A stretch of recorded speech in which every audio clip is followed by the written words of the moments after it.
Sebelumnya saya ucapkan terima kasih kepada Bapak Ibu sekalian yang telah meluangkan waktunya.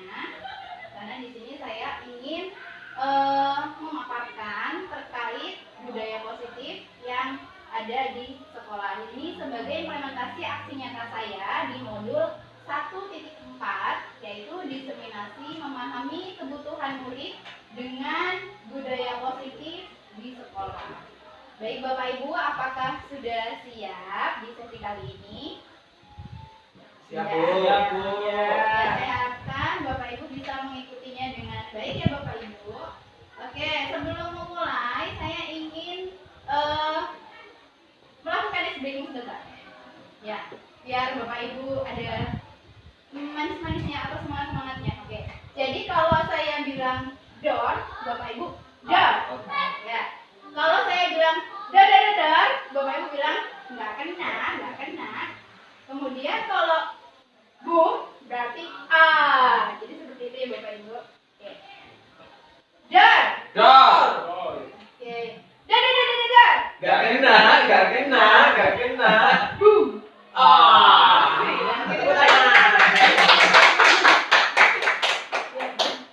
Seru. Lagi Bu. Lagi. Ya. Topiknya Bapak Ibu bisa kita lihat di sini yang pertama adalah disiplin positif dan nilai-nilai kebajikan universal. Kemudian yang kedua, teori motivasi, hukuman dan penghargaan serta restitusi. Yang ketiga, keyakinan kelas. Yang keempat, kebutuhan dasar manusia dan dunia berkualitas. Kemudian yang kelima adalah restitusi. Di sini terkait 5 posisi kontrol, dan yang terakhir adalah restitusi terkait dengan segitiga restitusi. Nah, sebelumnya di sini ada pertanyaan pemantik Bapak Ibu. Bapak Ibu setuju atau tidak setuju terkait hal yang pertama, apakah hukuman dapat mendisiplinkan anak? Yang kedua, pemberian hukuman dengan hal positif seperti membaca atau membersihkan halaman sekolah dapat meningkatkan disiplin anak. Kemudian yang ketiga, memberi penghargaan dapat meningkatkan motivasi belajar anak. Di sini saya minta jawabannya setuju atau tidak setuju beserta alasannya sedikit saja ya Bapak Ibu. Adakah di sini yang ingin menyampaikan pendapatnya? Boleh terkait nomor 1, 2 atau 3 secara keseluruhan. Saya Bu. Ya, silakan Pak Eko. Izin Bapak Ibu semua ya. Baik, assalamualaikum warahmatullahi wabarakatuh. Terima kasih atas waktunya Bu Dewi. Jadi saya akan menanggapi pertanyaan nomor 1. Hukuman dapat mendisiplinkan anak. Kalau sebenarnya saya tidak setuju Bu. Bahwasanya hukuman itu memang memberikan efek jerah ke siswa, tapi itu akan memberikan dampak yang buruk ke siswa karena itu akan merusak mental anak. Begitu guys. Selanjutnya Pak, langsung Pak yang nomor 2 Pak. Boleh? Yang nomor 2, pemberian hukuman dengan hal positif seperti membaca atau membersihkan halaman sekolah dapat meningkatkan disiplin anak. Saya juga kurang setuju. Ya, kenapa Pak? Karena terkadang hukuman berupa hal positif itu juga tidak sesuai dengan bobot kesalahannya, sehingga terkadang hukuman yang bersifat positif ini juga tidak mendidik. Menurut saya itu kurang mendidik, sehingga diperlukan hal baru lain yang mungkin bisa mengarahkan anak lebih paham hukum dan tetap bisa disiplin dan taat aturan. Begitu Bu. Mungkin ada hal lain ya selain hukuman yang bersifat positif mungkin.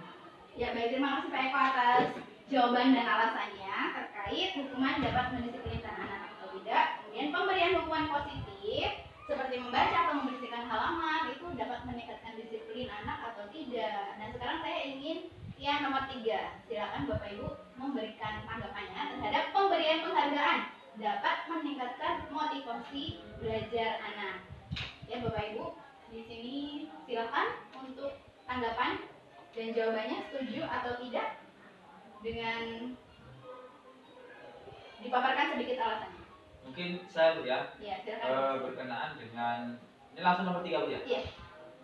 Untuk pemberian penghargaan itu menurut saya saya setuju dan tidak setuju, Bu. Oh ya, jadi 50-50 ya Pak ya? Ya, karena meningkatkan motif belajar untuk anak yang mendapat penghargaan itu menurut saya ya.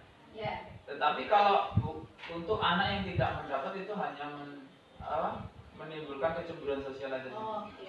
Jadi anak-anak sekarang itu kan berpikirnya pendek, Bu. Jadi ketika kita memberikan apresiasi berupa penghargaan kepada anak yang pintar istilahnya, yang lain bukan termotivasi untuk menjadi pintar, bukan. Tapi saya rasa malah mereka karena pola pikirnya itu pendek, ya. Jadi menurut saya malah menimbulkan itu saja yang disayang. Saya enggak, ya sudahlah gini aja. Gitu. Kalau saya 50-50 sih, Bu. Baik, jadi 50% iya, 50% tidak ya. Oke. Terima kasih atas tanggapannya dari Pak Eko dan Pak Muslim. Ini adalah pertanyaan pemantik. Nanti kita akan di sesi selanjutnya ini lebih memperdalam lagi materinya. Kira-kira jawaban yang kita tadi sampaikan itu sudah cocok atau belum, seperti itu ya. Oke, dah. Akhirnya lupa. Dah. Gak kena. Delay dong, delay. Boom. Ah. Nanti boleh selanjutnya. Sudah. Kurang Ya. panas. Disiplin positif dan nilai-nilai kebajikan universal. Oke. Nah di sini ada sebuah cerita, temanya perubahan paradigma. Kegiatannya yaitu kepalang tangan.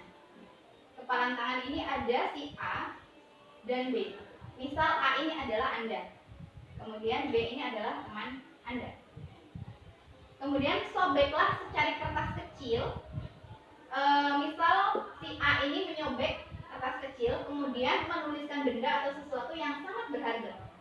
Kemudian meletakkan kertas itu di tangan. Kemudian menggenggamnya. Genggam erat dengan segala kekuatan. Di sini teman Anda B mencoba dengan sekuat tenaga dengan berbagai cara meminta Anda memberikan benda tersebut. Aku saya kasih lah. B bisa membujuk, mengancam, menghardik, merayu, menyuap, apa saja agar dapat membuka kepalang tangan Anda. Apa yang terjadi? Di sini di genggaman tangan Anda ini ada hal berharga yang sudah Anda tulis di kertas. Anda genggam erat, yakinkan bahwa ini adalah milik Anda, tidak boleh dimiliki oleh orang lain atau tidak boleh diganggu oleh orang lain. Nah, tapi si B ini dengan segala cara menyuap, membujuk, kemudian mengancam agar dapat membuka kepalang tangan Anda yang sudah Anda pertahankan. Apa yang terjadi? Kalau itu sangat. Kalau Anda sebagai A, apa yang terjadi? Bu, Ya, silakan Pak. ini kan berkaitan dengan benda yang sangat berharga, Bu ya. Ya. Istilah kata benda itu ada di tangan kita. Meskipun ini hanya permainan, kalau itu merupakan benda yang sangat berharga, anggapan kita itu adalah benda yang sangat berharga bagi kita. Otomatis dengan segala kekuatan, dengan segala daya, saya akan tetap, jika saya menjadi si A, saya akan tetap mempertahankan benda yang paling berharga. Apapun yang terjadi, meskipun ada bujukan, ada ancaman, atau ada rayuan dan suapan, ya mungkin agak sedikit tapi kalau menurut saya lebih akan saya pertahankan apapun yang terjadi kalau saya di posisi A. Sedangkan di posisi B, mungkin saya akan melakukan segala cara apapun itu agar benda berharga itu bisa ada di tangan saya. Terima kasih atas jawabannya Pak Kok, luar Ya. biasa sekali. Oh, coba Pak, di slide selanjutnya seperti apa? Oke. Sebelumnya. Mau jawab juga Pak mungkin nanya? Ya boleh. Boleh Bapak Ibu guru yang lainnya jika ingin ada tanggapan yang berbeda ataupun sama boleh, atau cukup juga boleh. Kalau saya mungkin sedikit berbeda, Bu. Jadi ketika pada game ini saya anggapnya gitu ya.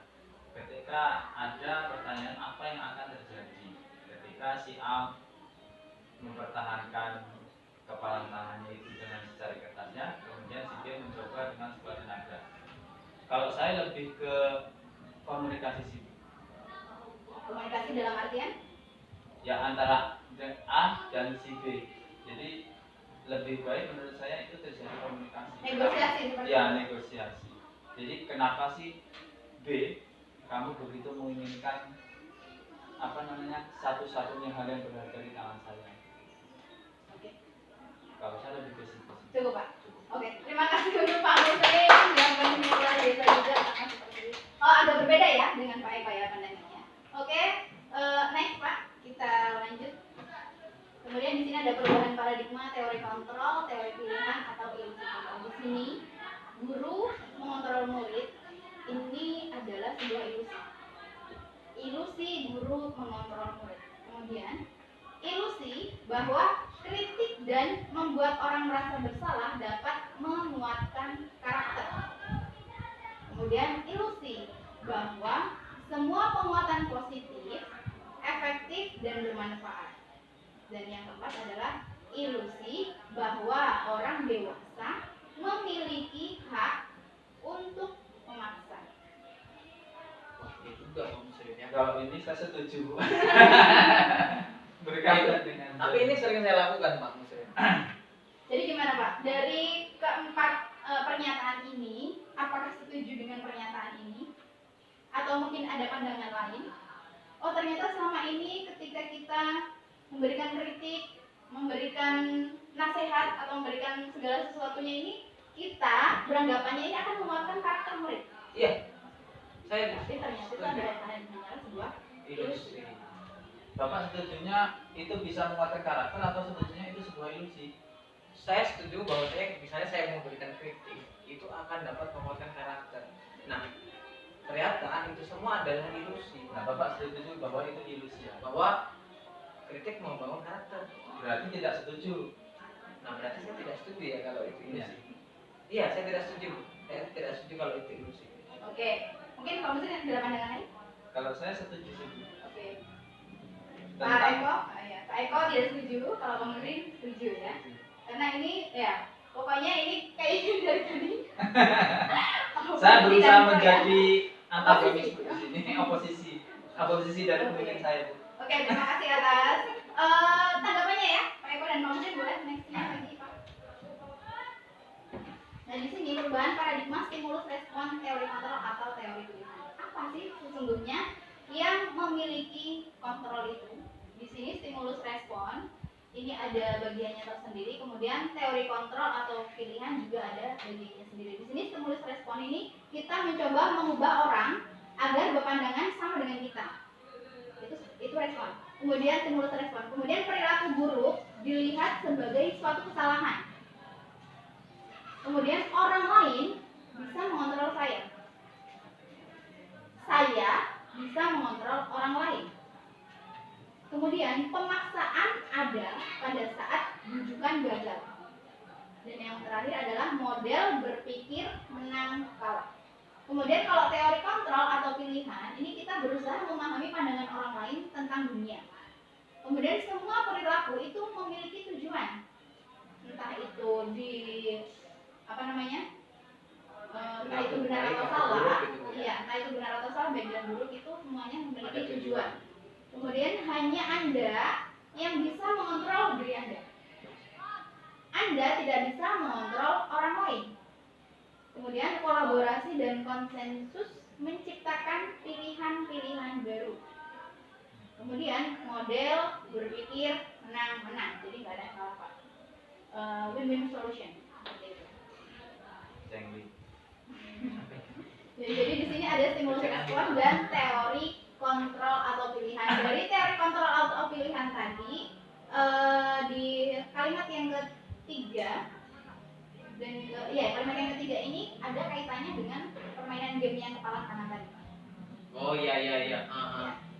Itu teori kontrol atau pilihan. Kemudian kalau misalnya dikaitkan dengan stimulus respon, orang lain bisa mengontrol saya. Dengan kata lain si B itu bisa membujuk si A agar membuka kepala. Keren Bu. Jadi tadi di sini antara tanggapan dari Pak Eko dan Pak Muslim di sini ketemu di sini tadi antara teori kontrol dan stimulus respon. Kita lanjut Pak. Nah di sini disiplin positif. Antara disiplin positif ini ada yang disebut dengan teori kontrol atau teori pilihan dari Dr. William Glasser. Di sini, yang paling kiri Pak, bisa diperhatikan, Anda tidak bisa mengontrol orang lain, hanya Anda yang bisa mengontrol diri Anda.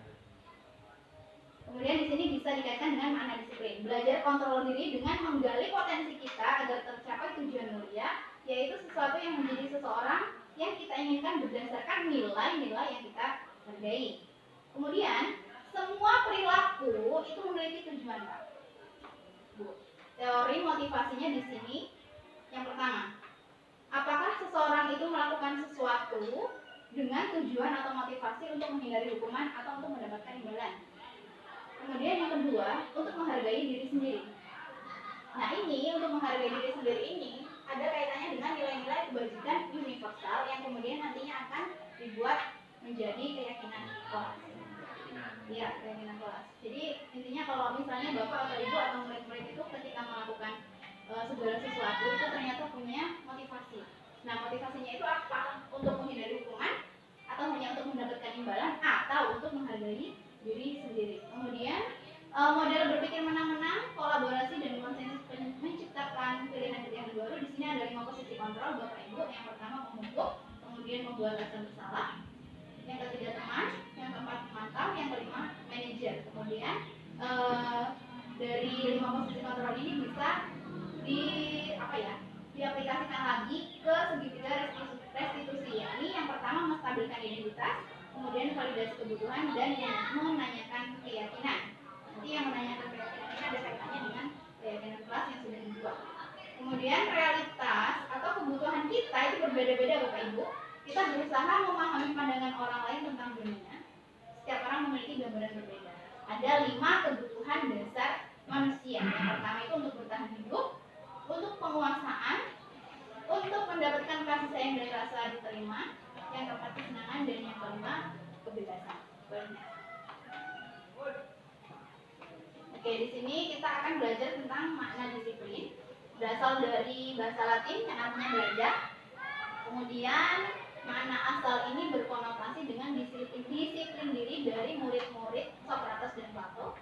Kemudian disiplin diri membuat orang menggali potensinya menuju sebuah tujuan, apa yang dihargai.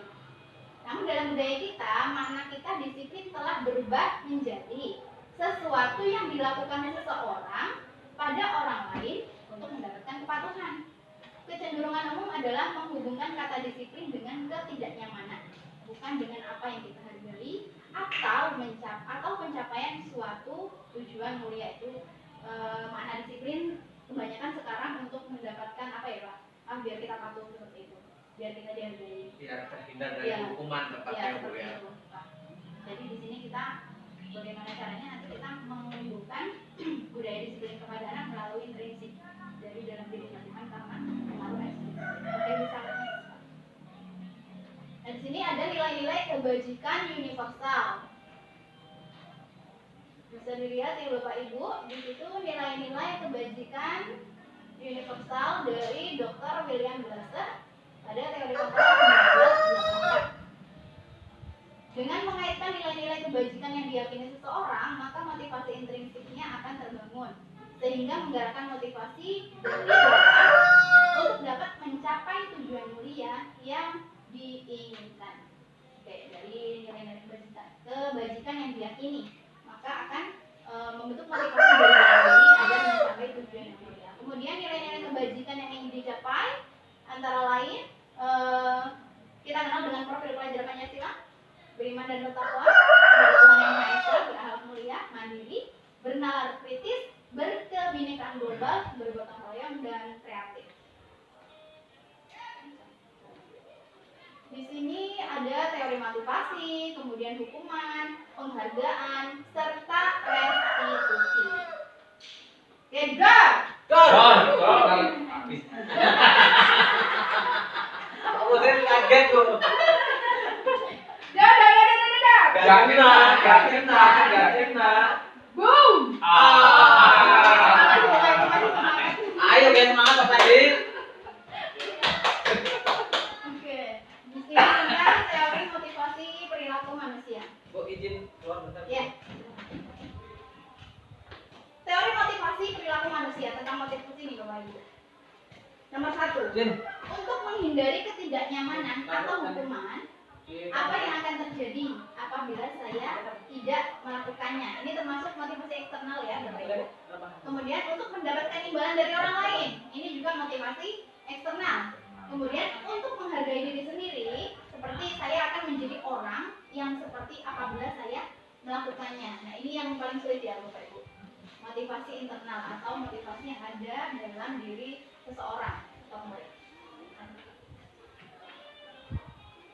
Sini ada kata-kata mutiara dari itu juga Dewantara. Merdeka itu artinya tidak hanya terlepas dari perintah, akan tetapi juga cakap buat memerintah diri sendiri. Seperti itu. Kemudian di sini ada paradigma dihukum oleh penghargaan.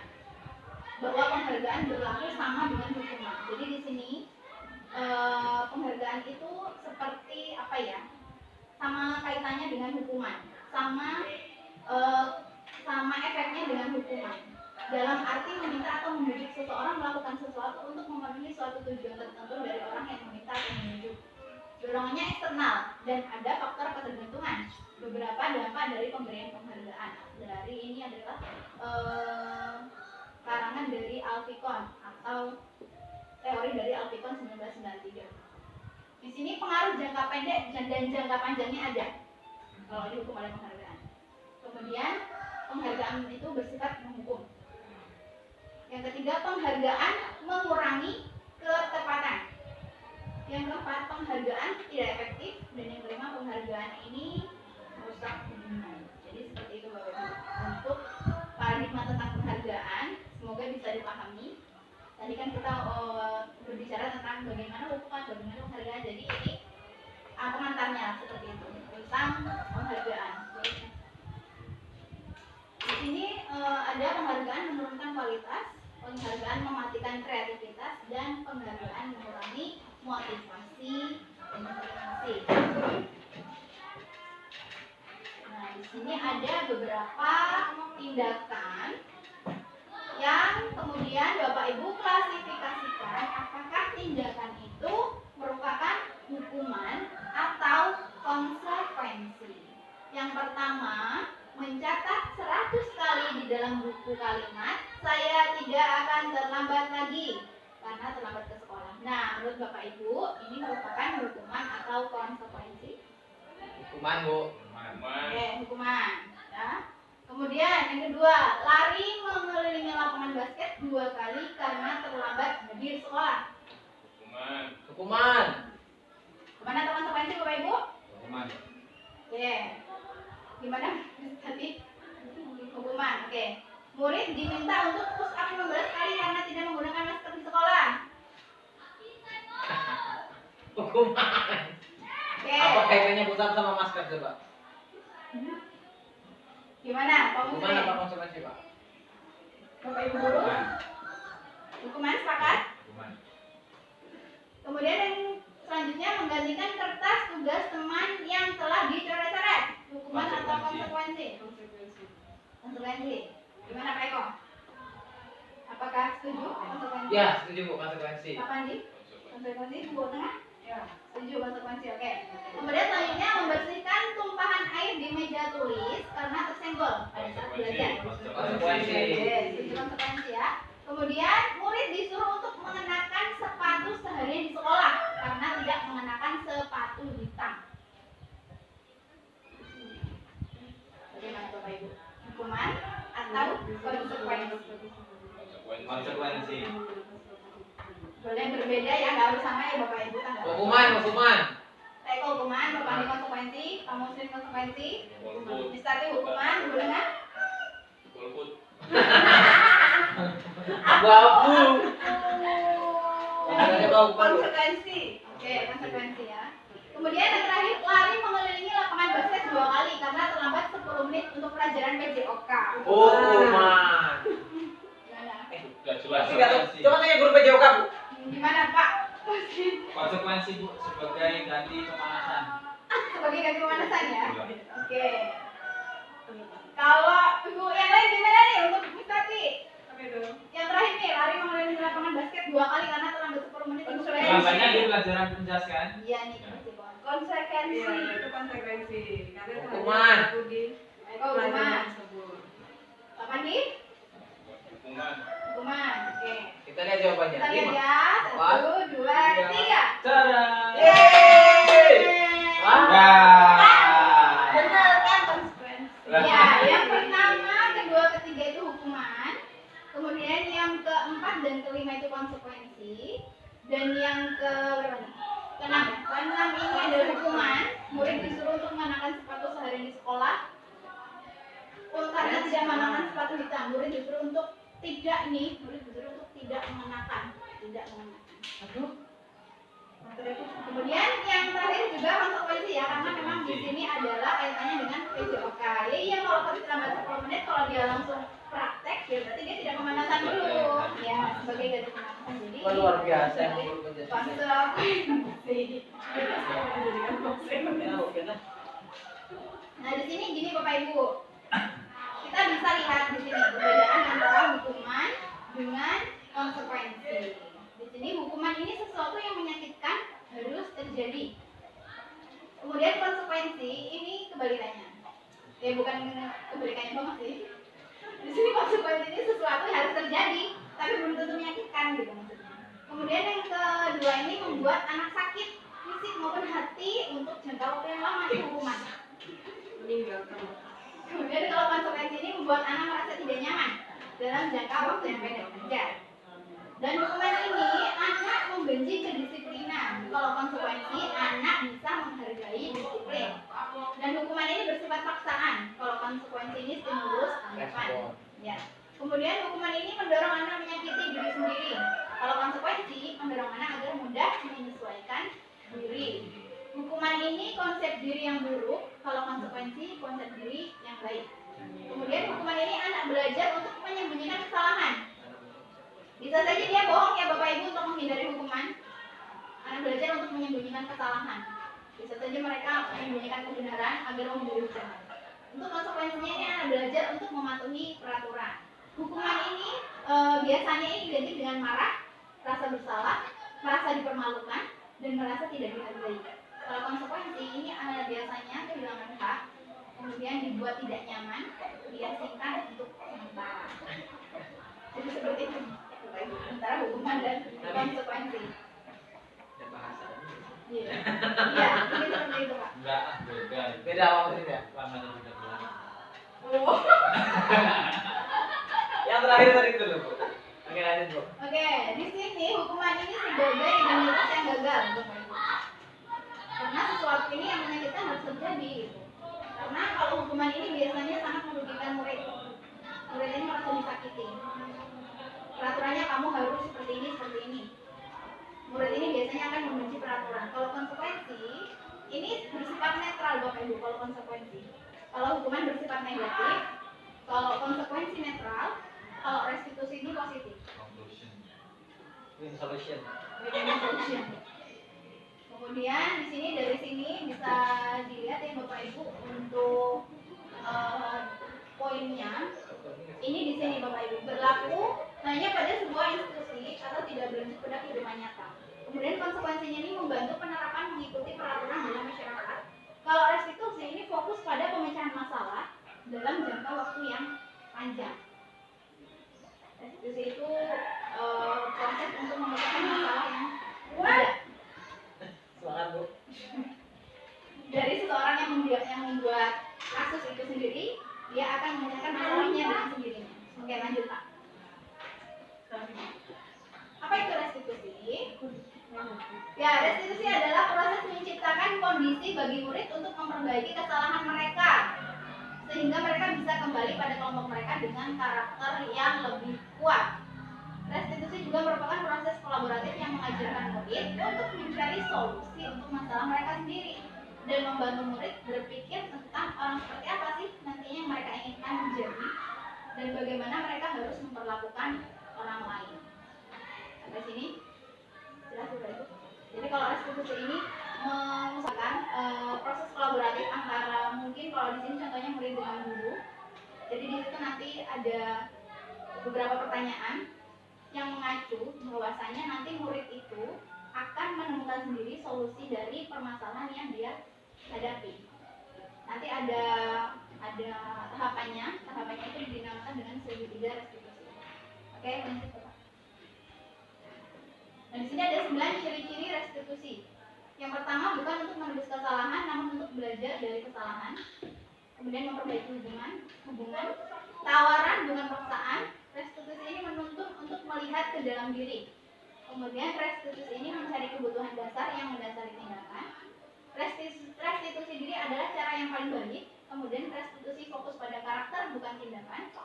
Restitusi fokus pada solusi, dan restitusi ini mengembalikan murid yang berbuat salah kepada kelompoknya tanpa rasa diasingkan, tanpa rasa tidak aman dan sebagainya. Lanjut. Nah, di sini terkait dengan keyakinan kelas. Dah. Gak kena. Boom. Ah. Oke, di sini kita lanjut ke keyakinan kelas ya, Bapak Ibu. Kok hanya terakhir menengah? Keyakinan kelas di sini Bapak Ibu, apakah sudah ada yang pernah membuat keyakinan kelas bersama dengan murid-muridnya? Keyakinan kelas itu tidak hanya buat wali kelasnya saja ya Bapak Ibu, bisa juga untuk guru mata pelajaran terkait dengan keyakinan kelas sebelum memulai proses pembelajaran. Di sini apakah sudah ada yang pernah mencoba Bapak Ibu? Keyakinan kelas seperti apa contohnya yang sudah Bapak Ibu terapkan? Kalau membuat kesepakatan tentang kegiatan belajar itu apa nanti? Iya, kesepakatan kelas itu sama aja. Itu kan sebelum proses pembelajaran berarti. Iya. Kalau secara tersirat itu sudah sama. Dan anak-anak gimana Pak? Meyakininya, mematuhinya atau mengabaikan? Ya untuk sejauh ini ya pasti ada beberapa yang masih melanggar tentang peraturan yang disepakati bersama sebenarnya. Untuk kalau misalnya nih ada yang melanggar seperti itu, bagaimana tanggapan dan reaksi dari Bapak? Nah itu yang kalau saya ini masih ortodok Bu, jadi ketika melanggar ya masih istilahnya kalau di Diingatkan mungkin ya Pak? iya di penjelasan tadi lebih ke hukuman sih Bu. Oh, iya. Cara mengingatkannya soalnya agak menghardiki. Oke, jadi setelah mungkin belajar ini, mungkin Bapak nanti ada pilihan ya Pak ya, apakah Iya. mau melakukan hukuman atau konsekuensi atau restitusi, nanti Bapak akan bisa memilih sendiri Iya. untuk apa ya, mendapatkan tindak lanjut dari perbuatan mereka seperti itu. Ya saya sangat terbantu sih Bu akan. Iya, terima kasih Bapak. Ya, lanjut Pak. Nah, mengapa tidak peraturan saja? Mengapa harus keyakinan kelas? Nah, di sini ada beberapa contoh. Di antaranya, mengapa kita memiliki peraturan harus menggunakan helm bila mengendarai kendaraan roda 2? Biar nggak ditilang Bu. Satu, biar nggak Ditilang. Dua, biar nggak di apa Miss? Satu, biar nggak ditilang. Apalagi helmnya bagus lah jadi ya. Biar pamer gaya ya. Ya mungkin untuk safety sih Bu. Oh, safety ya, ketiga ya. Biar nggak panas, Oh, biar nggak panas, teman. takut hitam. Biar nggak berantakan juga ya Pak ya. Sunscreennya lebaran. Oke, yang selanjutnya, mengapa kita memiliki peraturan 3M? Menggunakan masker, mencuci tangan, dan menjaga jarak 1,5 meter. Ini kaitannya dengan pandemi kita kemarin ya Pak. Oh, iya, iya. Kenapa? Kenapa Pak ya kira-kira kalau kita flashback ini Pak? Flashback semoga jangan kembali lagi. Kenapa kira-kira kok harus menggunakan masker? Harus mencuci tangan? Biar tukang maskernya laku banyak Bu. Ekonomi banget ya Bapak ya. Iya. Oke, biar maskernya laku banyak. Kemudian menjaga jaraknya apa? Nah, menjaga jarak untuk apa Bu Nena? Biar nggak gibah. Sebenarnya ada gimana gitu? Kalau jaraknya jauh kan gibahnya kenceng-kenceng jadi nggak gibah. Kopinya di gimana? Bye bye A. Untuk mencuci tangan. Mencuci tangan itu kenapa Pak? Bu? Mungkin ini sih Bu. Untuk menjaga kesehatan. Oh, iya. Oke, silakan bantunya. Kita Oke, selanjutnya mengapa kita memiliki peraturan harus datang tepat waktu pada saat mengikuti pelatihan? Kenapa apa ketinggalan Bapak Ibu?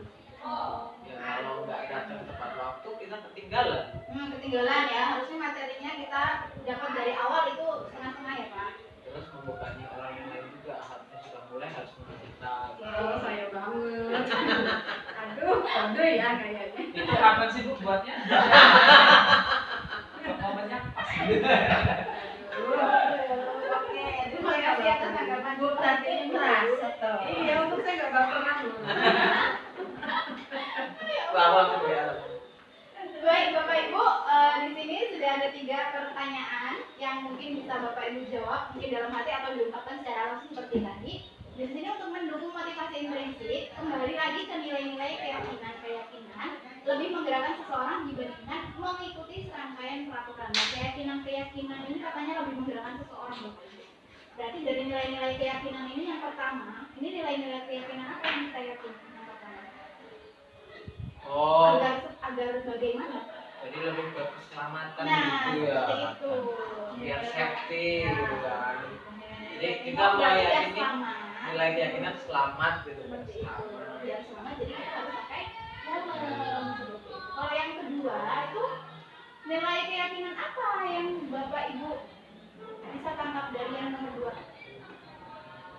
Saya keselamatan. Masa pandemi ya, terhindar dari pandemi. Sehat lah ya. Iya, menjaga kesehatan Bapak Ibu. Jadi nilai-nilai keyakinannya yang nomor 2 ini adalah agar kesehatan kita terjaga, atau nilai keyakinannya di sini adalah tentang kesehatan. Kalau yang ketiga itu tentang apa Bapak Ibu nilai keyakinannya? Disiplin. Disiplin. Oke, betul.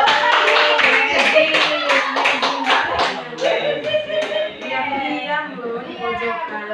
Diam-diam lah langsung. Jadi, Bu. Waktu agar dapat menerapkan sikap disiplin. Oke, next Pak. Wah, apalagi nih?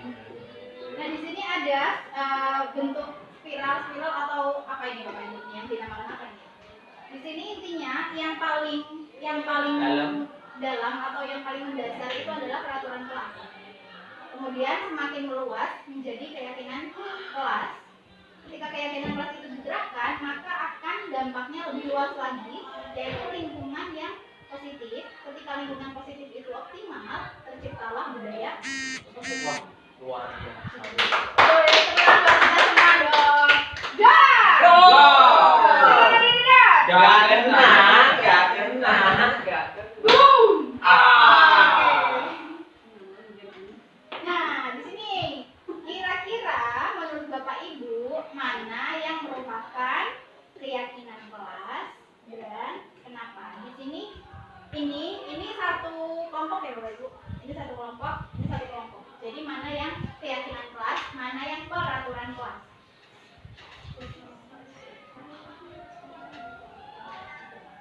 Biasanya kalau peraturan kelas itu kompleks ya Bapak Ibu kalau peraturan kelas. Kalau keyakinan yang sebelah sini, sebelah kanan.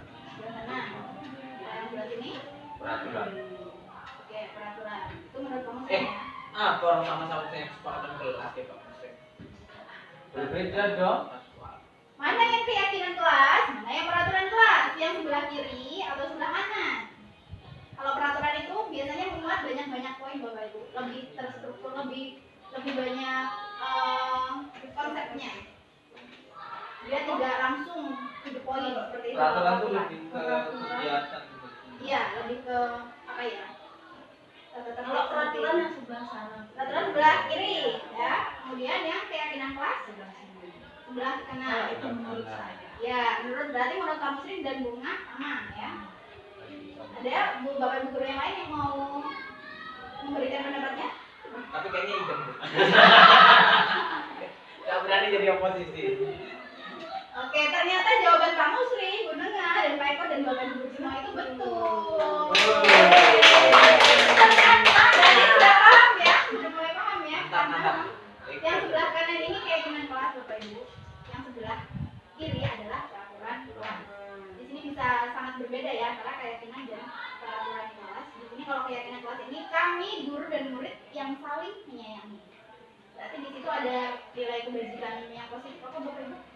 Saling Saling Ya, saling menyayangi. menyayangi. Oh, Kemudian iya.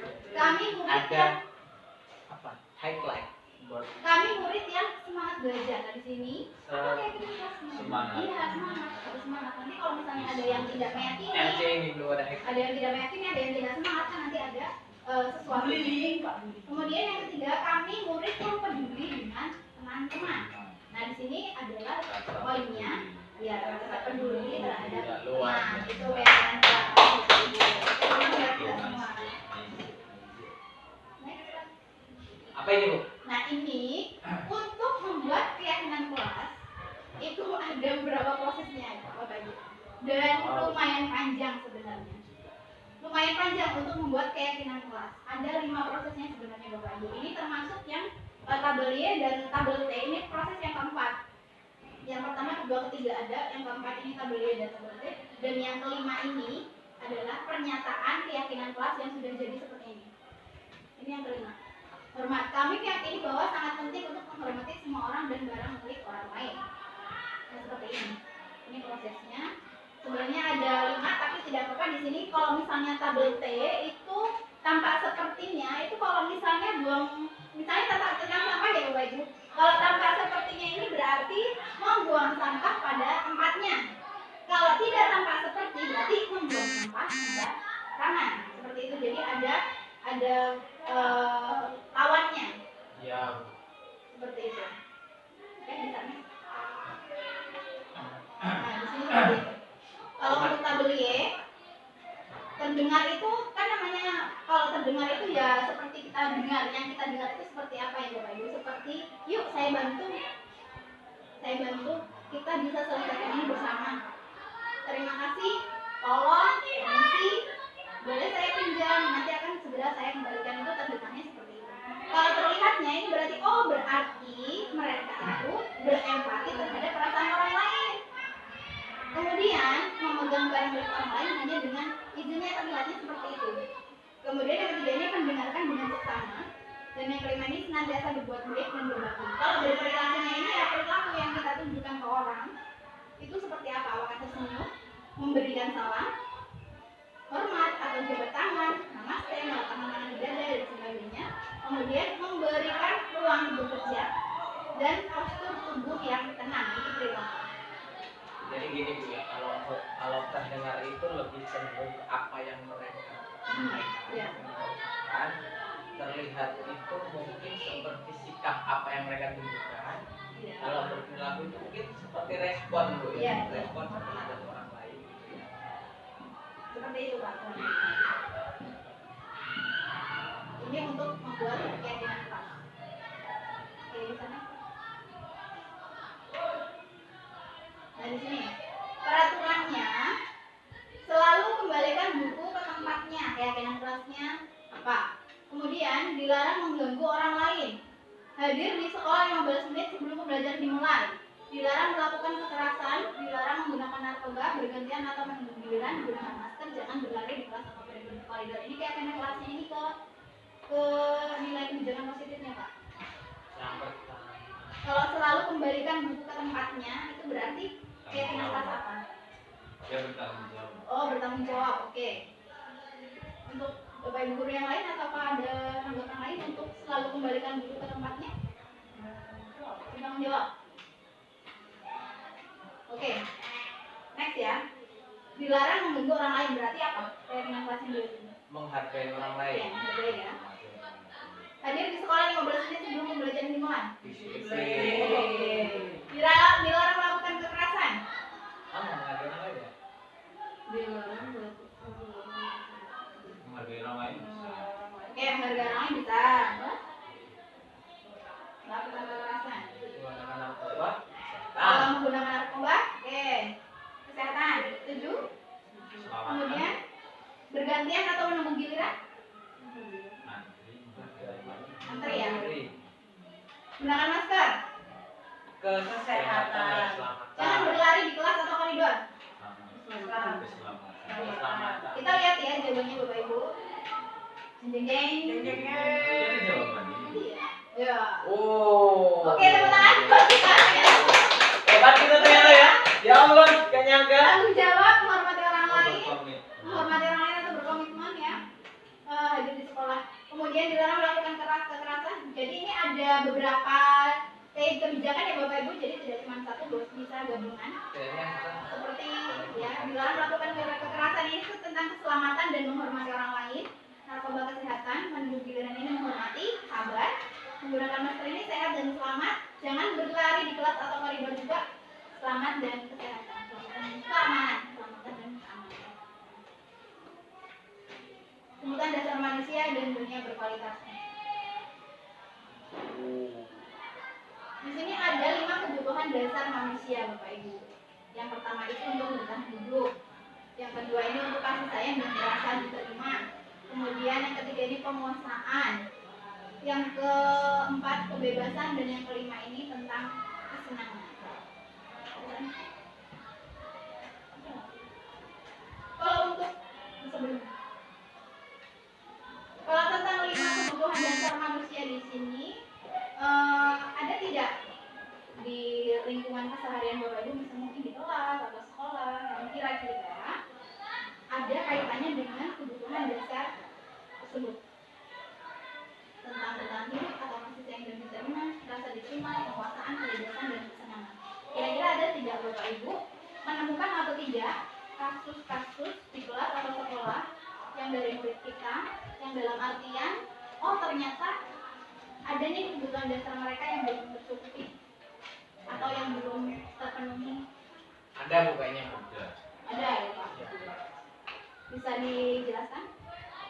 Kalau ini menurut pandangan Ya. saya Bu ya, dulu itu saya punya siswa Bu, siswanya itu ya maaf ngomong malas-malas sekolah. Iya, males ya? Ya malas.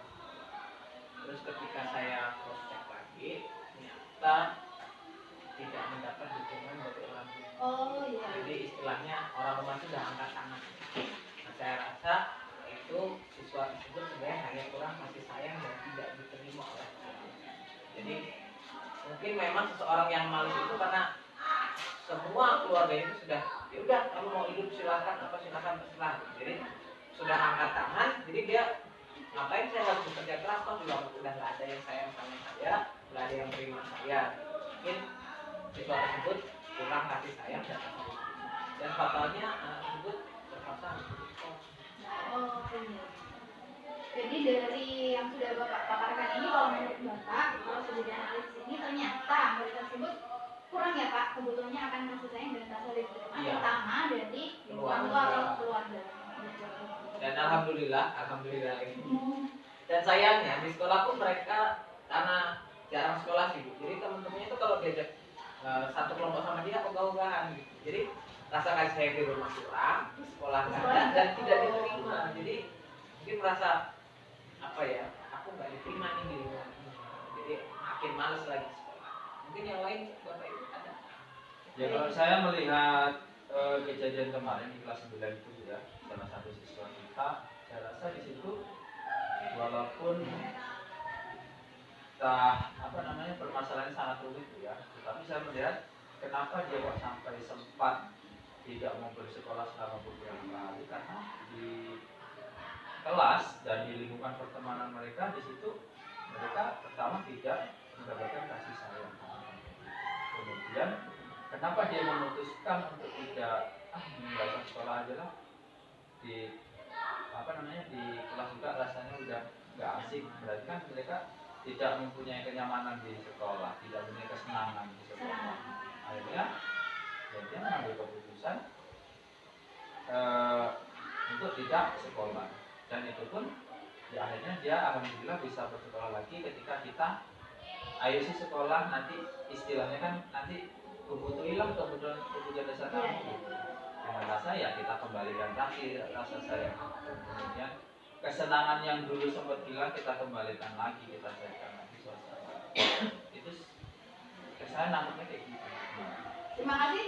Ternyata memang banyak ya Bapak Ibu di sekitar kita, di lingkungan kelas, di sekolah kita, tentang murid-murid kita dengan beragam kasusnya, ternyata dari kasus-kasus mereka itu, oh ternyata ada kebutuhan dasar yang belum mereka terpenuhi. Kasus Jadi 18 lima kemarin itu kelas lima.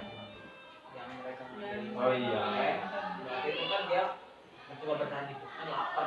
Oh iya itu juga. Jadi ada kasus kelas 5 itu nyiapin bukan untuk perpisahan gurunya Bu ya. Nah, beberapa anak itu karena kelas 5 udah pulang pas dulu ya setelah libur, dan SMP itu setelah jam 2 baru pulang kan. Jadi anak-anak ini nggak tahu entah sengaja, awalnya nggak sengaja sih mereka masuk ke kelas 5 dan menemukan buket. Dia nggak tahu kalau buket itu mau dipakai besoknya, jadi diambilnya makanan itu dibagikan sama teman-temannya. Sebenarnya yang dibagikan itu sudah berbagi sih, tapi karena mengambil barang milik orang lain, yaitu mungkin karena ada kebutuhan dasarnya yang tidak dicukupi. Ketika ditanya kenapa, alasannya mereka lapar. Jadi ada kebutuhan dasar yang memang belum dicukupi. Biasanya juga sependapat dengan bapak-bapak sekalian, ternyata memang dari beberapa perilaku mereka ini bukan sepenuhnya salah mereka ya Bapak Ibu. Ternyata memang ada kebutuhan dasar yang memang harus mereka terpenuhi terlebih dahulu. Setelah itu mereka mungkin tidak ada kasus-kasus seperti itu ya Bapak Ibu, kalau misalnya kebutuhan dasar mereka terpenuhi. Kelima adalah posisi kontrol. Nah, di sini ada 5 posisi kontrol Bapak Ibu. Yang pertama sebagai penghukum.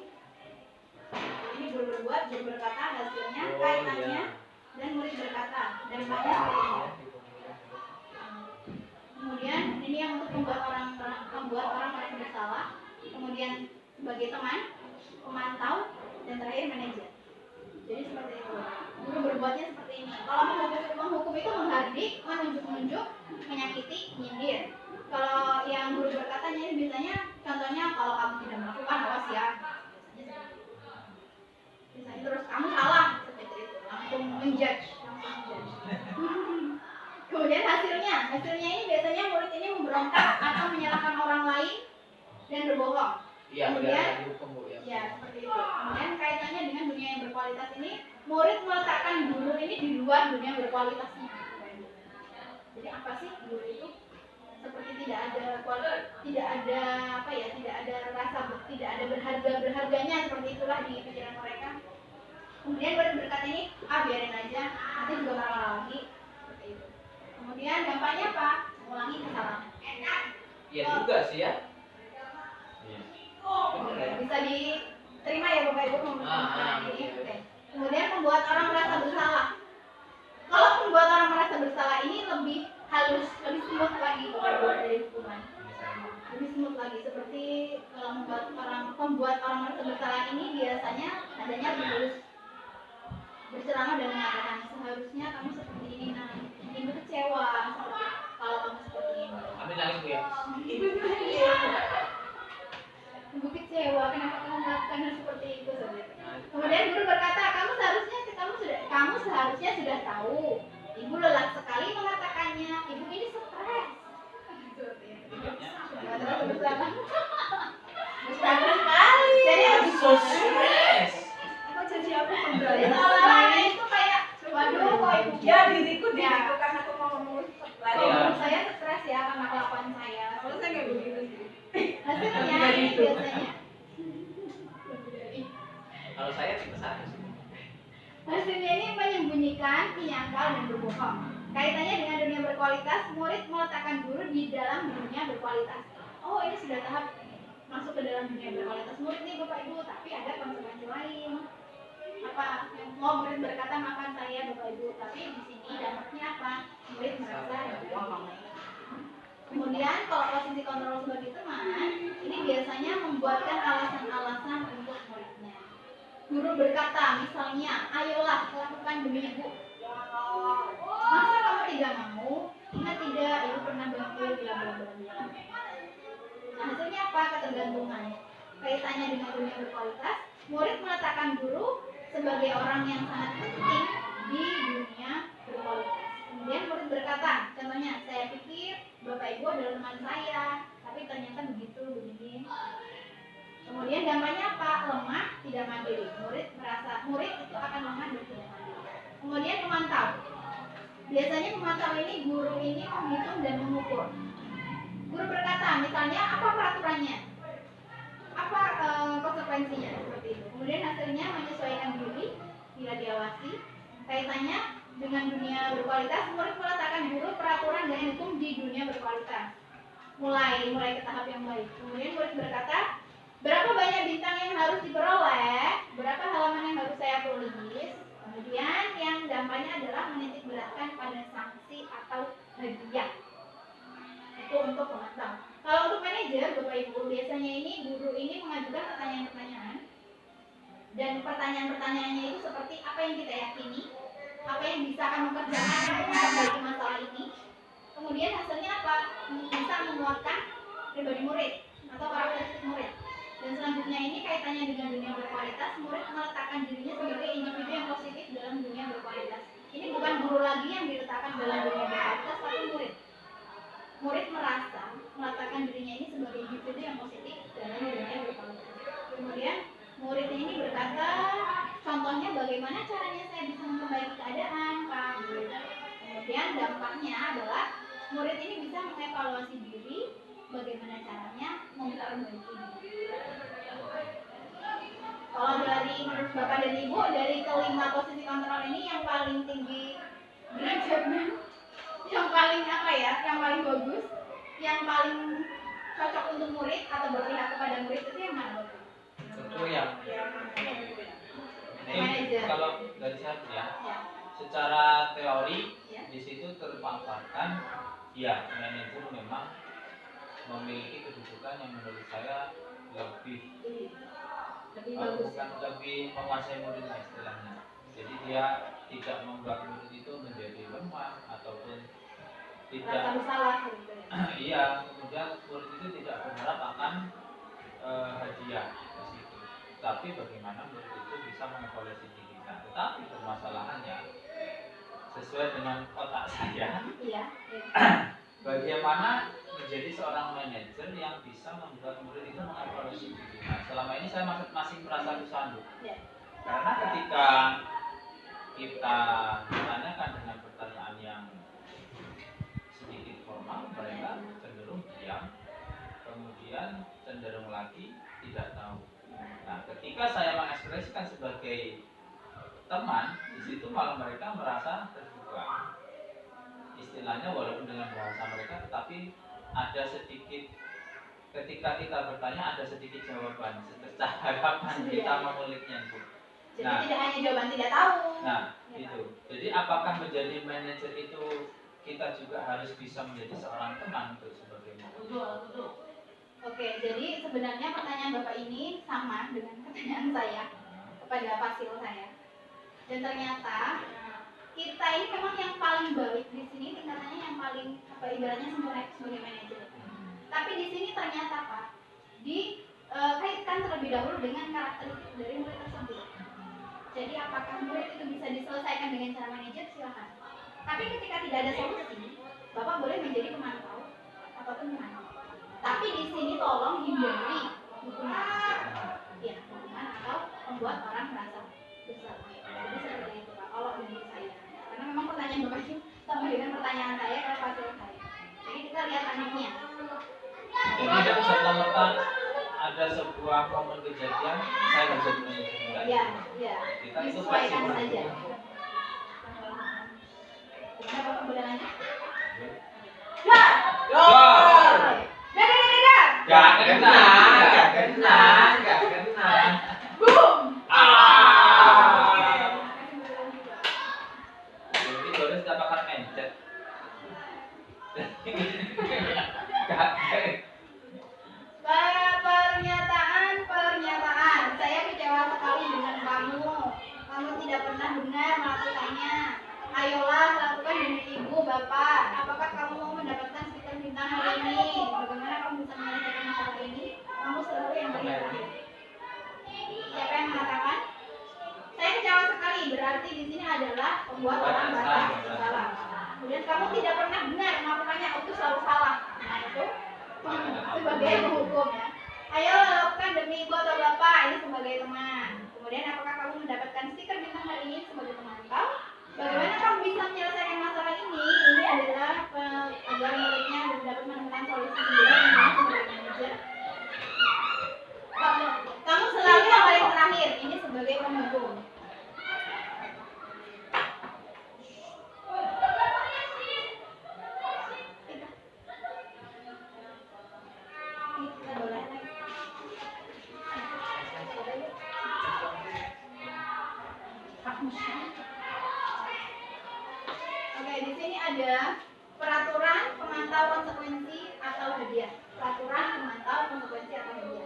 kemudian nilai-nilai manajer dan memperbaikinya. Di sini ada dua kotak Bapak Ibu. Kalau kamu tidak titik-titik, saya akan. Nah, di sini adalah ini memberikan hukuman untuk membuat tidak nyaman. Kemudian apa yang kamu yakini? Bagaimana memperbaiki masalah ini? Dan di sini tujuannya adalah memperbaikinya. Lihat berdua mendapatkan apa yang kita butuhkan. Peraturan atau sebagai konsekuensi atau hadiah nilai-nilai aja kan. Nah, yang terakhir adalah segitiga restitusi. Di sini untuk menyelesaikan kasus-kasus yang ada, terutama untuk mobil, biasanya kita menggunakan di sini cara yang paling efektif adalah menggunakan segitiga restitusi. Yang pertama adalah menstabilkan identitas, kemudian validasi kebutuhan, dan menanyakan keyakinan. Menstabilkan identitas contohnya seperti apa? Setiap orang pasti pernah melakukan kesalahan. Biar identitasnya, biar mereka itu gimana ya Kak, kalau menstabilkan identitas itu bahasa ininya, biar anak itu tuh Itu menstabilkan emosi nggak sih? menstabilkan identitas ini contohnya kamu bukan satu-satunya yang pernah melakukan ini. Jadi istilahnya gini, kalau menurut saya, Rasa. jadi kalau orang yang melakukan kesalahan itu kan maksudnya dari keidentitas. Bagaimana caranya anak-anak yang merasa bersalah, merasa sudah melakukan kesalahan dari itu identitasnya berubah. Jadi identitas yang sukses. Jadi berubah dari Dari rasa bersalah Iya. jadi rasa yang netral dulu lah. oke, dinetralin Dia dulu ya rasanya Bapak Ibu. mineralkan diri. Contoh kalimatnya seperti itu. Setiap orang pasti pernah melakukan kesalahan. Kemudian kamu bukan satu-satunya yang pernah melakukan ini. Jadi kita juga pernah melakukan ini. Kemudian untuk validasi kebutuhan. Validasi kebutuhan ini ada validasi rasa bersalah ya Pak. Validasi rasa bersalah. Jadi di sini kamu ini punya alasan loh buat melakukan itu. Ada alasannya. Jadi memvalidasi rasa bersalah mereka dengan cara Rasanya gitu. ya menanyakan alasannya mengapa melakukan itu. Pasti ada alasannya. Nggak mungkin nggak ada alasannya. Kemudian ada nggak cara yang lebih efektif untuk mendapatkan apa yang kamu butuhkan? Itu contoh untuk validasi kebutuhan atau validasi rasa bersalah. Dan yang terakhir adalah menanyakan keyakinan. Setelah memvalidasi kebutuhan rasa bersalah, menanyakan keyakinan yang terakhir Bapak Ibu. Nilai-nilai apa yang kita sepakati sebelumnya? Jadi misalnya ada keyakinan kelas yang sudah disepakati, nilai-nilai apa yang sudah disepakati? Disiplin, tanggung jawab, atau misalnya menghargai. Nah, kalau misalnya dia melanggar, ya seperti ini. Diadakan segitiga restitusi. Kemudian yang terakhir adalah kamu ingin menjadi orang yang seperti apa? Kemudian solusi untuk menyelesaikan masalah kamu seperti apa? Itu untuk yang terakhir menanyakan keyakinan. Itu Bapak Ibu.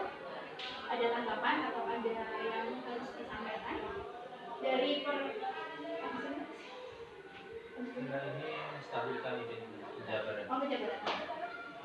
Jadi Bu, ini sedikit dari saya Bu. Jadi saya mendapatkan pengetahuan baru nih dari apa yang dari Ya, lanjut. Nah, di sini contoh menstabilkan identitas. Untuk membuat anak yang merasa gagal karena berbuat salah menjadi positif terhadap dirinya. Guru berkata, berbuat salah itu hal yang manusiawi. Tidak ada manusia yang sempurna.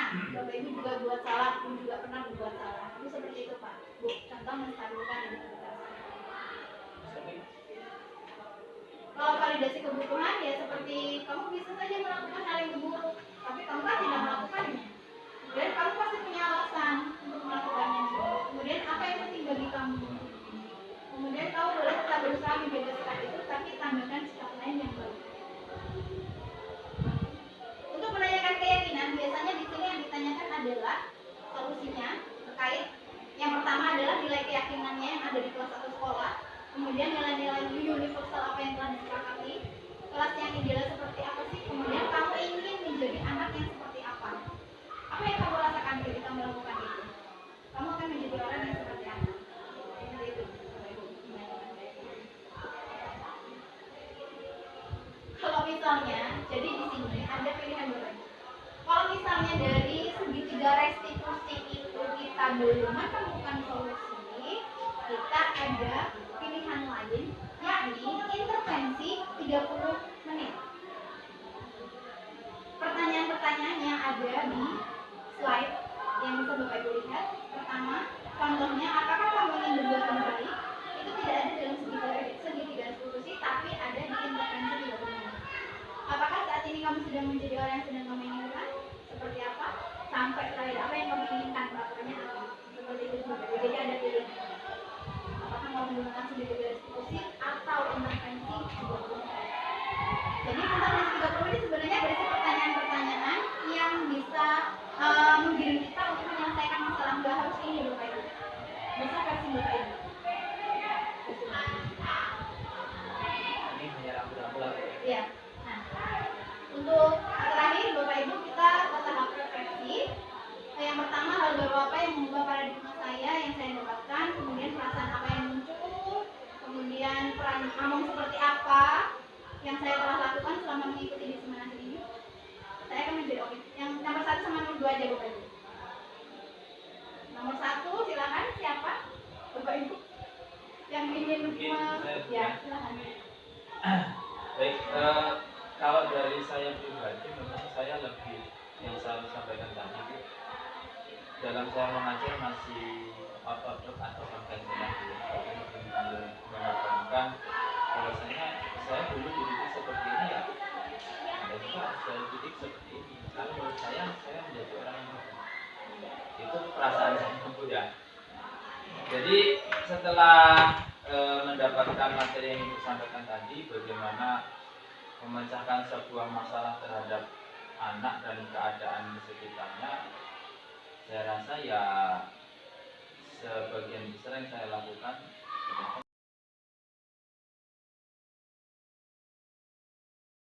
Oke, baik anak-anak, sebelumnya mohon terlebih dahulu Assalamualaikum warahmatullahi wabarakatuh. Waalaikumsalam warahmatullahi wabarakatuh. Oke, biar semakin semangat akan ibu kasih yel-yel dulu ya. Kalau ibu teriak dor satu kali, kalian dor juga. Kalau ibu dor berarti kalian nggak kena. Terus kalau misalnya boom, gitu. Oke? Paham? Ya. Dor. Nggak kena. Boom. Oke, tepuk tangan bagi.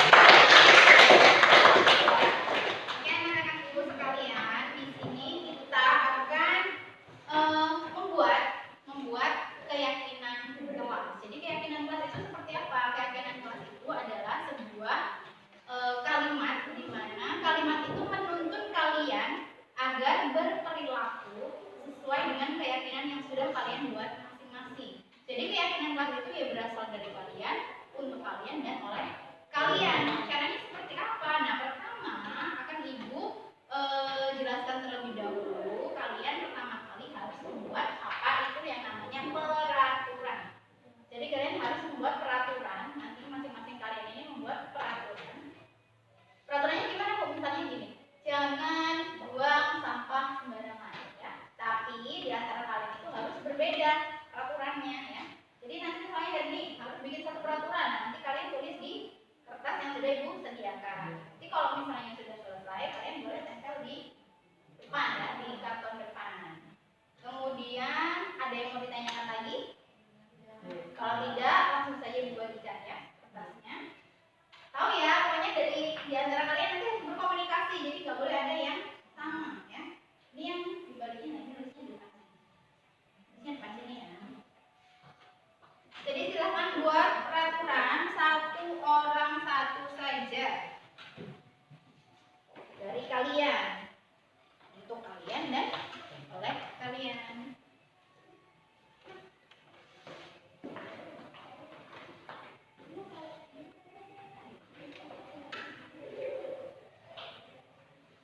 Bu, nulisnya di ya, nulisnya di sebelah sini.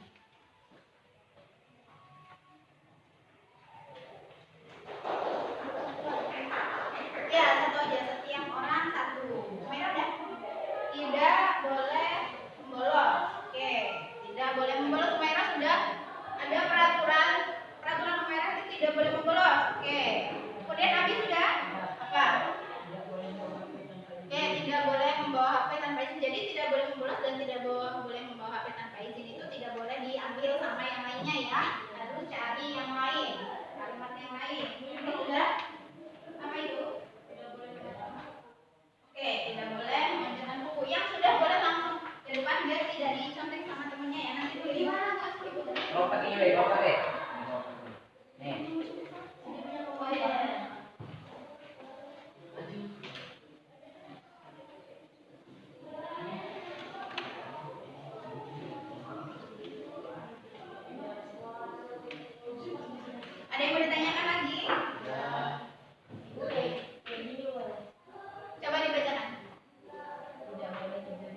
Ayo.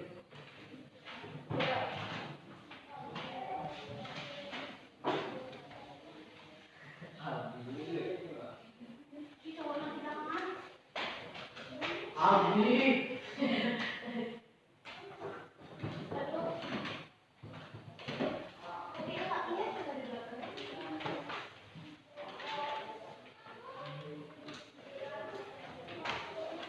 Urutan, ingat ya urutannya ya Nak ya, biar nanti mengalir, ada alurnya.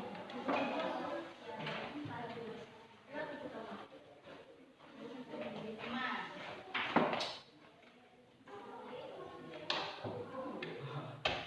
Ada lagi belum? Ambil semua udah.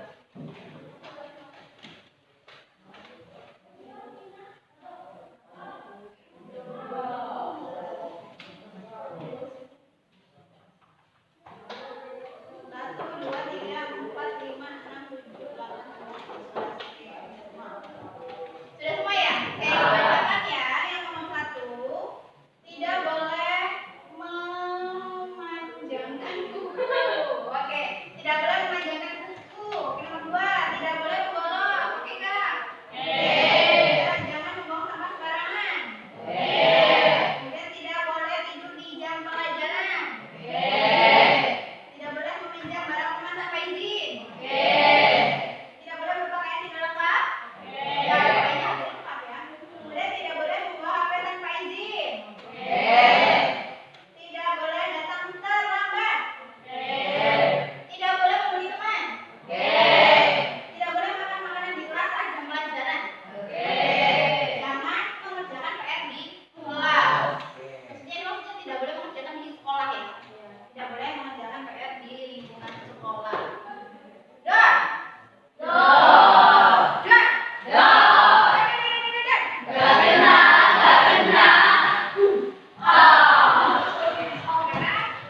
Setelah itu kalian harus mengubah kalimat ini seperti negatif dan jangan. Tidak boleh, itu masih kalimat negatif. Nah sekarang ubah kalimat ini ke dalam kalimat positif. Misalnya jangan membuang sampah sembarangan. Berarti kalimat positifnya buanglah sampah pada tempatnya. Seperti itu. Ada yang ditanyakan? Tidak ada kebayang ya? Oke, ada kebayang. Kalau ada kebayang, bagi lagi kertasnya ke belakangnya.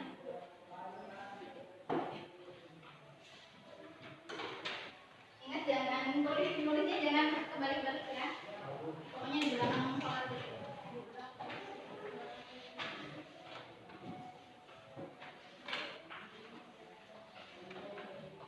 Kalau ada yang mau ditanyakan boleh tanya saja. Kalau misalnya masih ragu-ragu sama kalimatnya boleh tanya.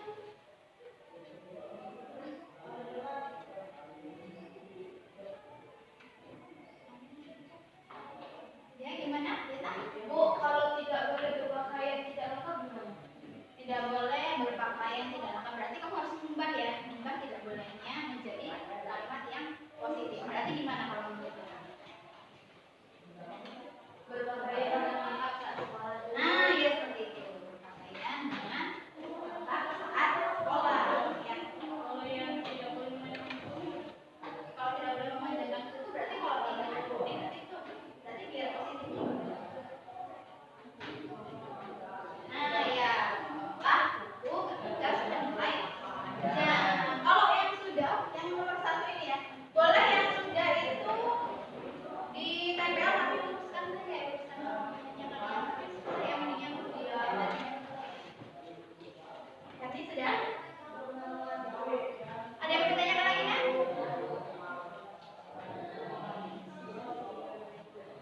Tidak?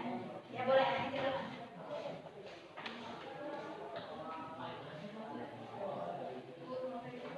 Kenapa? Apa? Oke, ya.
Seperti atau tidak ditulis juga tidak.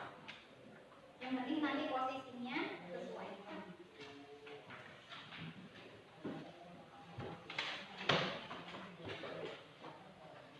Kurang nggak?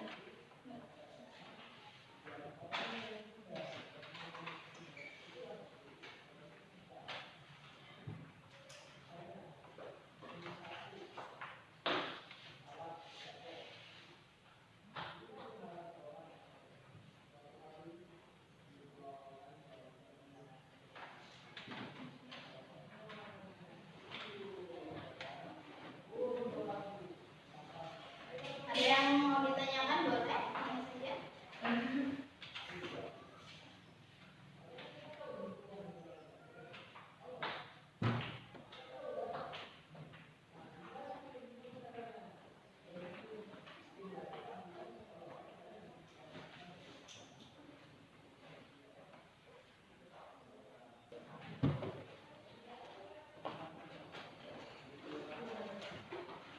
Semangat Reni. Gimana? Ada yang mau ditanyakan atau ada kesulitan? Yang mana? Mairo apa tadi kurang-kurang? Berarti tadi kan berdua udah bisa ya. Belajarnya di sini. Tampak sepertinya berarti kalau menurut Mairo itu harus seperti apa? Perilakunya harus seperti apa? Ulang ke kata punah yaitu berarti kalau tidak tampak sepertinya ya berarti dari paham ya? Bu.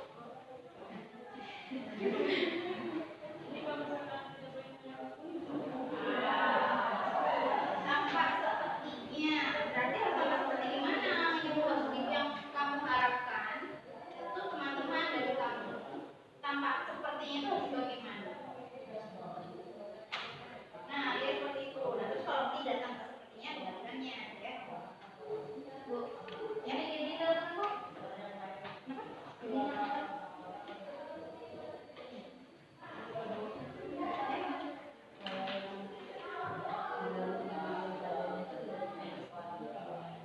Tambah sepertinya apa kamu mengikuti pelajaran dengan semangat. Nah, kebalikannya dari itu apa berarti?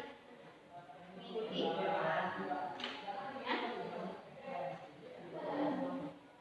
Mengikuti pelajaran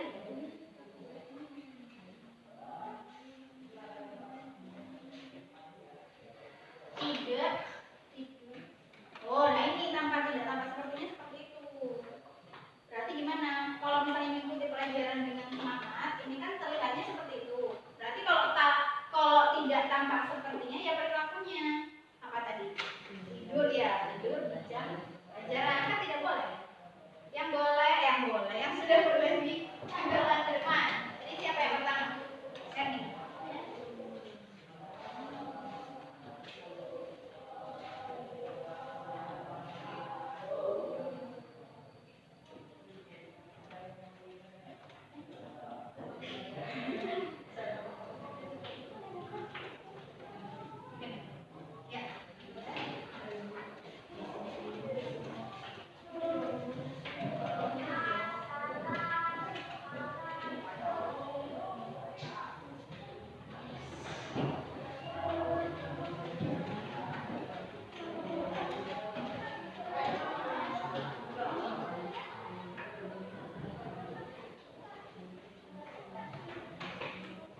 sudah kalian bikin tadi itu dibikin kategorinya terdengar, terlihat dan berperilaku.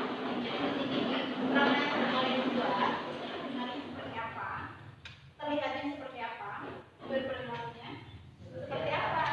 Contohnya gimana Bu? Kalau misalnya buang sampah piket misalnya, dalam hal piket itu berarti terdengarnya gimana? Ayo kita piket bersama-sama, maka terdengar ya. Kemudian yang terlihat berarti gimana? Kalian mengerjakan piket secara bersama-sama, mengerjakan piket secara bersama-sama. Berperilakunya gimana? Berarti perilaku kalian itu untuk apa? Menjaga kebersihan kelas atau sekolah ya.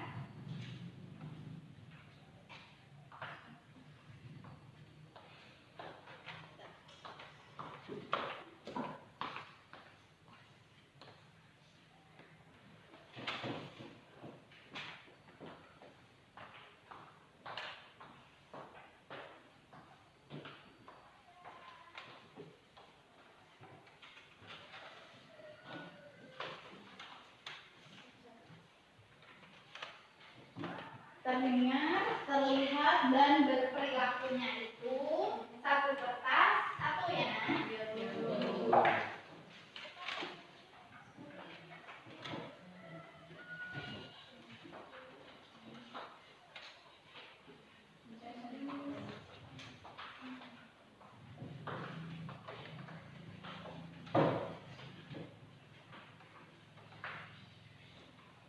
Ada pertanyaan boleh?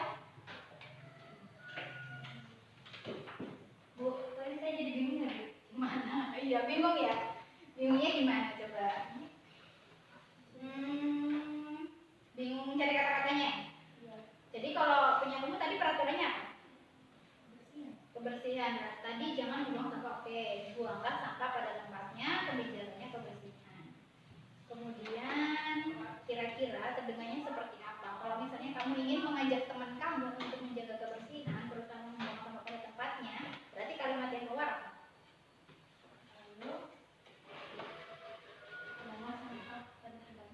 Ayo buang sampah pada tempatnya. Atau mari buang sampah pada tempatnya. Kemudian kalau terlihat, berarti kelihatannya gimana tuh? Terlihat seperti apa? Perilakunya terlihat seperti apa? Wujudnya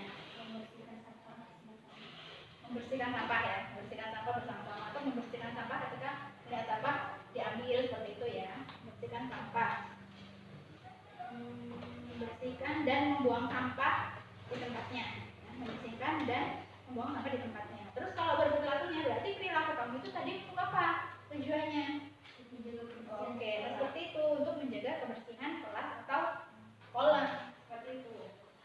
Yuk, ya bukan? Ini untuk terlihatnya gimana? Untuk terlihat kamu seragamnya. Berarti gimana tuh? Pakaiannya harus gimana menurut penglihatan kamu? Harus terlihat seperti apa? Nah, ya seperti itu. Ibu, kalau terlihatnya gimana? Terlihat.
sini boleh, Pak sini boleh, ini ke bawah.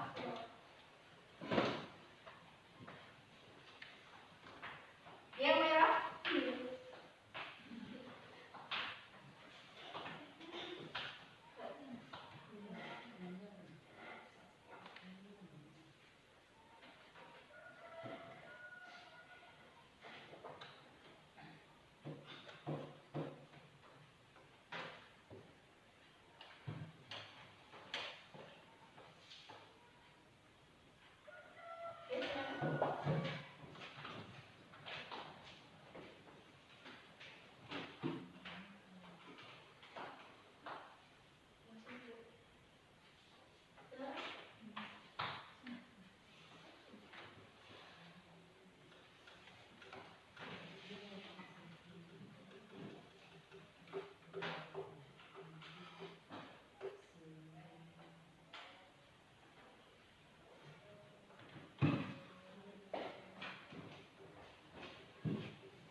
Oke, sudah semuanya?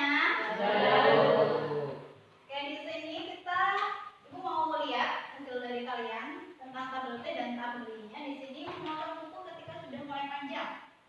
Kemudian tidak tambah sepertinya memanjangkan kuku. Setuju? Setuju. Oke.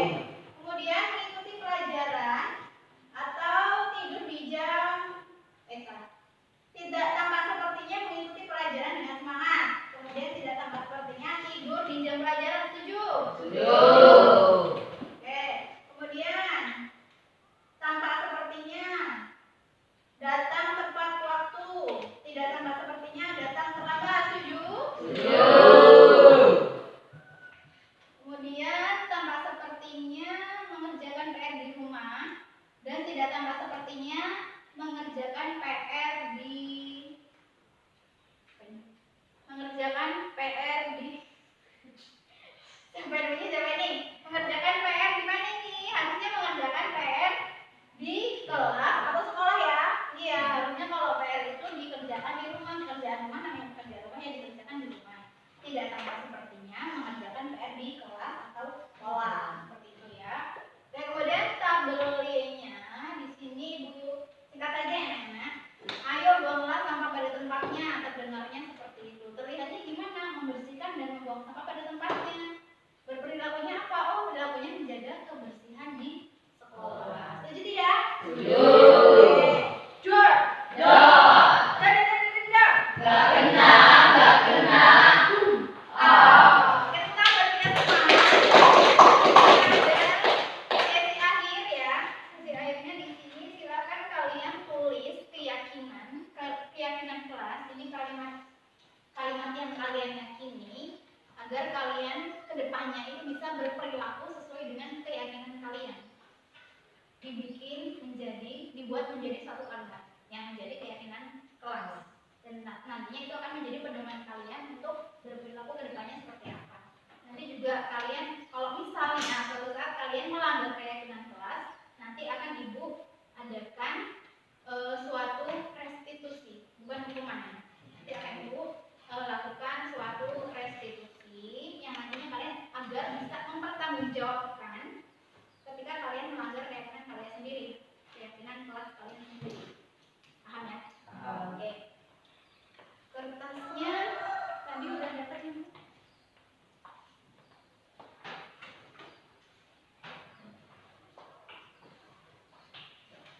Silakan kalau ada yang ditanyakan boleh bertanya.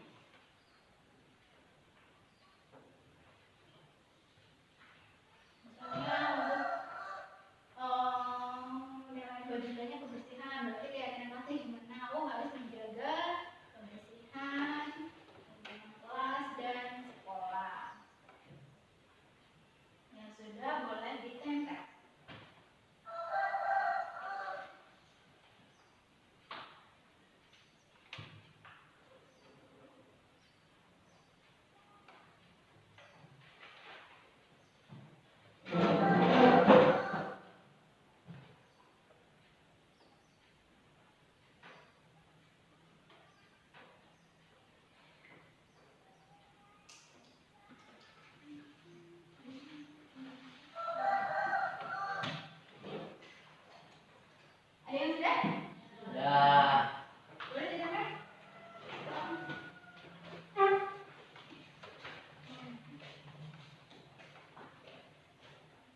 menjaga kerapian dan kebersihan pakaian serta badan. Oke. Disiplin dan bertanggung jawab